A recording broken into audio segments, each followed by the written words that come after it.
جب آسمان پھٹ جائے گا اور جب تارے جھڑ پڑیں گے اور جب سمندر ابل پڑیں گے اور جب قبریں اکھیڑ دی جائیں گی، تب ہر شخص معلوم کر لے گا کہ اس نے آگے کیا بھیجا تھا اور پیچھے کیا چھوڑا۔ اے انسان، تجھ کو اپنے رب کریم کے بارے میں کس چیز نے دھوکہ دیا؟ وہی تو ہے جس نے تجھے بنایا، پھر تیرے اعضاء کو درست کیا اور تیری قامت کو معتدل رکھا، جس صورت میں چاہا تجھے جوڑ دیا۔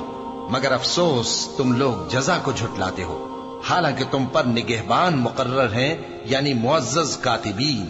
جو کچھ تم کرتے ہو وہ اسے جانتے ہیں۔ بے شک نیکوکار نعمتوں کی بہشت میں ہوں گے اور بدکردار دوزخ میں، یعنی جزا کے دن اس میں داخل ہوں گے اور اس سے چھپ نہیں سکیں گے۔ اور تمہیں کیا معلوم کہ جزا کا دن کیسا ہے؟ پھر تمہیں کیا معلوم کہ جزا کا دن کیسا ہے؟ جس روز کوئی کسی کے کچھ کام نہ آ سکے گا اور حکم اس روز اللہ ہی کا ہوگا۔